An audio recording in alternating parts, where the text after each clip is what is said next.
Welcome to the channel. I'm Mike with CRM Pros. Just wanted to go over a very unique topic that you can utilize within your GoHighLevel account that may provide you some benefit today. Each and every one of us are buying phone numbers on a regular basis to use with clients, perhaps your own agency. It would be really nice to get 1-800-FLOWERS, but I don't think that's going to happen. This is a guide that I've put together for everybody that goes over how to get vanity numbers, or at least get you a niche number that would be a little bit better than just having an ordinary telephone number. It's very simple. You're spending the money anyway, the $2.15 for a toll-free or a little bit less for a local number. So you're spending that anyway. Why not get something that's a little bit more catchy? I'll show you how to do that. So like I said, I put together this guide for you that goes through each and every portion of that. But why would we even want a phone number like this? It brings brand recognition, obviously.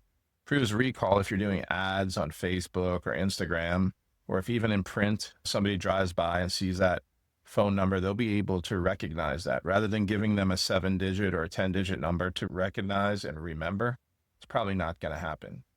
Let's talk a little bit about these numbers and how they behave within HighLevel. First of all, every SMS that goes out is recognized as a 10-digit numeric telephone number.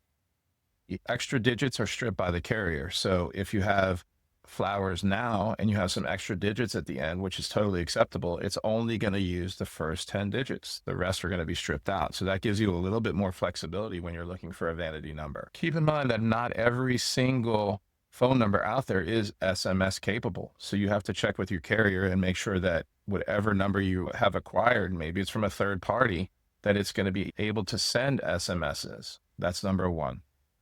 Now, the next thing you'd want to do is never store the vanity in the HighLevel contact. You only want the phone number there. You don't want to be trying to sit there and put in 1-800-FIX-ROOF into your HighLevel CRM as far as a contact goes. Keep that in mind.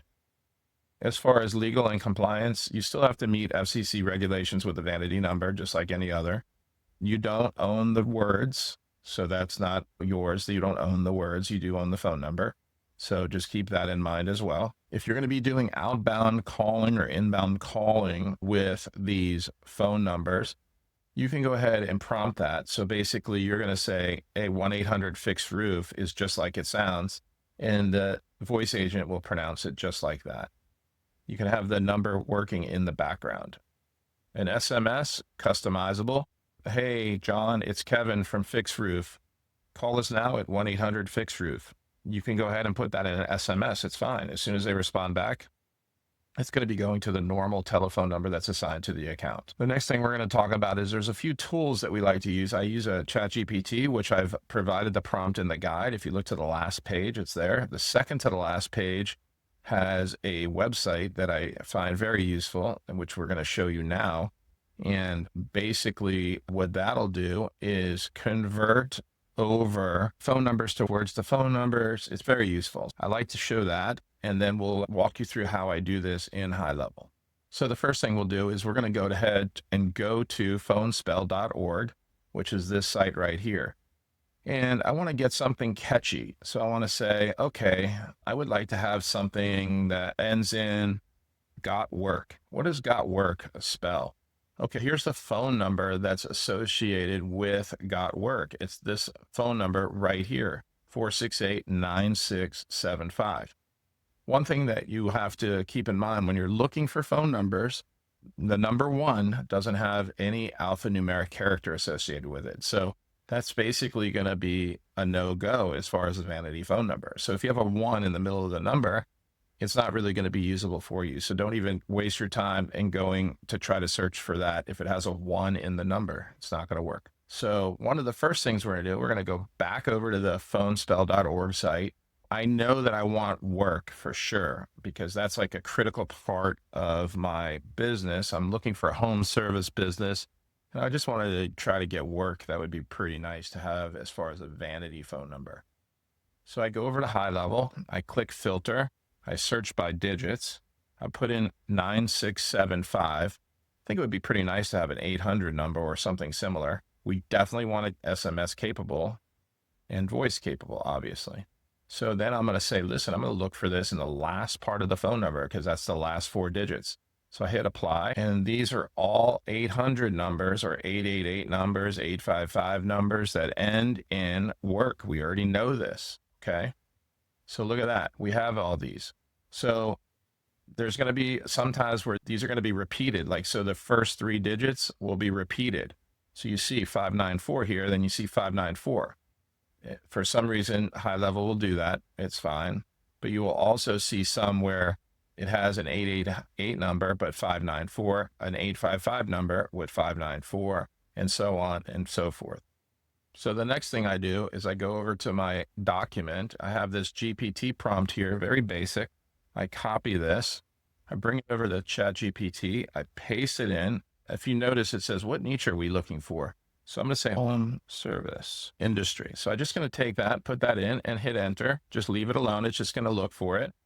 And then I come back over to my HighLevel and I go ahead and screenshot this area. So it's Shift Windows S key. I grab that here, bring this over to my GPT, and I hit paste. I'm sure you guys are aware by now that ChatGPT can extract data, so I don't have to retype that. This is just a speed-saving tip. So I go ahead and paste that and send it, and it's analyzing these. There's 2 distinct 7-digit patterns repeated, so there's a lot of numbers that are the same, as we mentioned earlier, but they're all work. So that is good. So it confirmed that. And then it's also looking and says, what do you think? Does these first 3 digits do anything? No, it doesn't. So it's saying right now, your best bet is going to be the 888 number, and it's going to be 888-594 work.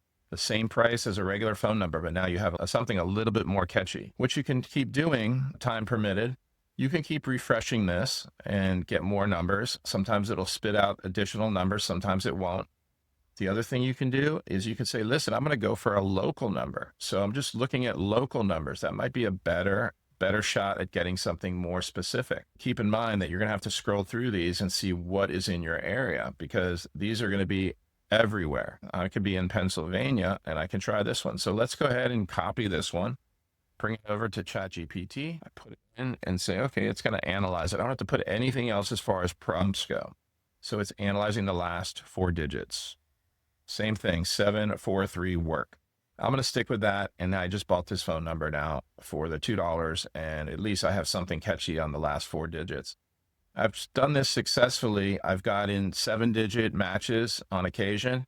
If I put in some time, I can get those. Keep in mind that there's a lot of vendors out there buying these, and they're getting more and more difficult to find. So when you find one, latch onto it, because it could be valuable to you and your clients. As always, thanks for tuning in, and you can go ahead and like and share. I'd really appreciate it, and it's a pleasure working with you guys day in and day out.